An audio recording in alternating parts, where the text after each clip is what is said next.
77% of Americans are dealing with money anxiety. So I guess 23% of Americans are dealing with denial. It seems like everyone right now is going through so much financial stress. Whether it's the market doing its thing, whether it's having fears of getting laid off, there's so many things going on in our life right now where we are extremely freaking out over money. It doesn't need to be that way. That's why in this video, guys, what I want to do is I want to give you 8 handcrafted money tips. Oh, trust me, it's funny, it's witty, and it's something you can certainly implement in your life. But before I get started, please take the time to hit the like and subscribe. I would certainly appreciate it. And let's get back to the video. The first money tip is this: face your finances. Yes, opening up your bank account, especially in the morning, first thing you wake up, it counts as a horror film.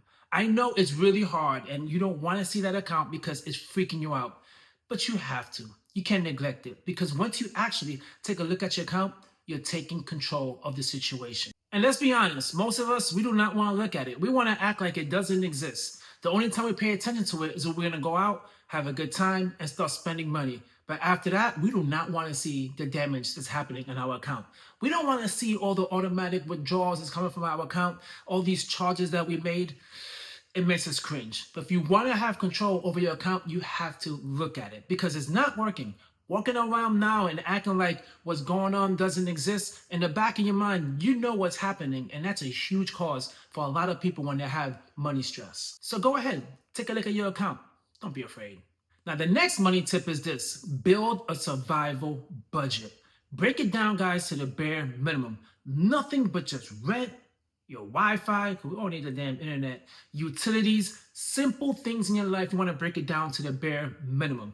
Everything else outside of that is just garnishes. Right now, we're going through a financial cleanse. You want to make sure exactly how much money you would need if anything were to happen and how much money it would take for you to survive. You see, most people are always told, build an emergency fund. And I remember when I was always hearing that and I couldn't really figure it out. I was putting everything in my emergency fund. Okay, guys? Lattes, trips with my friends, eating out, all that stuff was part of my emergency fund because I did not want my life to change. But the older I got, I recognized that's a stupid way of thinking. We all can survive on the bare minimum. Sometimes we have no idea how much it takes. And it's really important to understand how much it would take. Because once you find that out, you recognize, okay, you're not that bad. All your essentials are covered. It's the money stress that people have about unexpected expenses that might happen, or the lack of understanding exactly how much money they need to survive. So the first thing you want to do is build a survival budget. The next money tip is this: automate like you're lazy. Listen, I understand you're responsible. You feel like you know what you do. You have control of the situation. But if you're not continuously looking into your account, or you're tired of always looking into your account every single time to find out what went in, what went out. Now, obviously, a budget will help out, but automating the process will make sure you do not have any unexpected overdraft fees. Because the last thing you want is to get hit with an overdraft fee and then a late fee on your credit card. And for most people, that would be a downward spiral. And really, that's the smartest thing to do. If right now you're looking into your account, you're like, there's no way in hell I could put things on autopilot. There's no way I could do auto draft on my credit card payments or all my bills. This is no possible way because I can't do it. Well, guess what? That means right now you're not even able to pay your bills. You need to first fix the situation and get into the point where you could just autopilot everything, your savings, paying off your bills, every single thing. You want to set it that way. That way there is no surprises on what's going on in your account. The next money tip is this: do the one big thing. Take a look at your whole financial situation and pick the one big thing that will make a huge dent within your financial life. I give you an example. Call your credit card company. You never know. I know it's awkward, but have a conversation with them and let them know, listen, is there any way we could reduce this interest? Is there any way you possibly could extend your payments? There's so many things that you could do, guys, if you call them, and you never know what happens. That's how most of these debt consultation places, that's all they're really doing. They're just calling these companies, negotiating with them, and that's things that you could do yourself. Have no fear. As I said, I know it's awkward, but there's nothing more awkward than a bill collector calling you and acting like it's your aunt. Man, first of all, I love those commercials. I think it's from Progressive or Geico. Like, hello, I'm Betty is here. That's so funny. Or when she says, that's a house. I hope you can keep it clean. I just love TV commercials. The next money tip is this: keep your fund money. Your sanity needs to be greater than your savings. Time and time again, guys, a lot of people take that very difficult approach and they go bare minimum and they just grind hard and they just have a zero sum budget. And next thing you know, they're not enjoying life. They're struggling and going right back to square one. This does not need to be something that's completed in a month or 2 months. You've been living with your debt for such a long period of time. Now, this is not to say you just go moseying around and you don't attack your debt. It's not what I'm saying. Don't just beat yourself up because you bought a latte. You bought a latte. Enjoy it. First of all, what's this big thing about lattes? Why is everyone always picking a latte to say, hey, this is the things in life that you need to cut back? I just did it in this video, so I'm gonna say something else. Let me think. I don't know, eating out and Chili's. Chili's is pretty good right now. But yes, let's say going out to eat in Chili's. That's something, guys, that you don't need to beat yourself up over. You know what? I could have taken that $10. They got a pretty good deal now. I think it's $10.99 for like a burger, fries, and drink. That's an awesome deal. It's getting cheaper than McDonald's, which is kind of crazy. But if you go out to Chili's and you spend that money, you enjoy it, you enjoy it. That's the only way you're going to be able to keep on going. That's why I never understood the latte. I need that caffeine in order to get the energy and to keep on going, to get on my financial journey. So guys, do not beat yourself up for any little mistake you make. This is a long journey. Living life is just a long journey. Every single day, you just work on it little by little, and eventually you get to a point where you want to get to. And all these small little changes, it doesn't mean once you reach the end, everything's going to be great.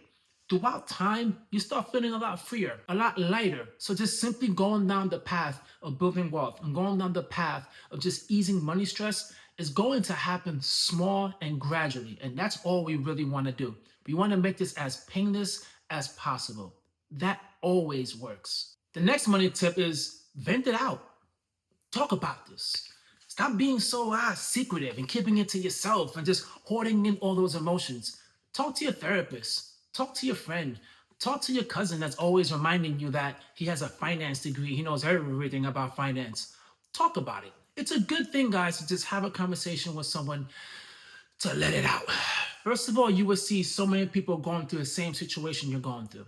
That's why when I first was on my debt-free journey, I listened to Dave Ramsey so much, because it felt like I was part of a community, right? Everyone else is going through financial struggle, and I am as well. And it makes you feel like you're not alone. And then I started meeting up with people who watch the Dave Ramsey show, and we had conversations about the Dave Ramsey show and the call we heard and what we're doing, and we're checking in on each other. That stuff really works. That's why like a Facebook community, all those things, man, it really allows you to get motivated. But it's not going to work if you're just hoarding all that information and hoarding all that emotions by yourself. Because first of all, a lot of mistakes that people make is they think they're doing something right, and then they're not, and then they start messing with themselves and saying, damn, could I be doing it better?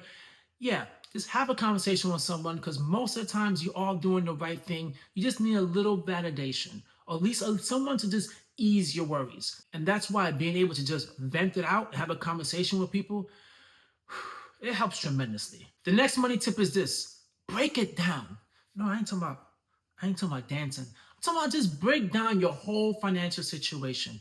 Listen, you don't want to just go into a situation and try to tackle everything at once. Just take a little piece of it and break down the situation. That's why the Dave Ramsey snowball method is the most popular method, and it's the method that works the best. Now, everyone's going to have an argument and saying what an avalanche approach, which is paying off cards with the highest interest rate, is the best approach, because if you do the debt snowball, that makes no sense. You're just paying the smallest balance, even if the interest rate on that account you're choosing to pay off first is smaller than the other accounts that you have. But this is just to prove the point that this is all psychological. And Dave Ramsey is smart in that method, because literally he is breaking it down. You just focus on the one small thing.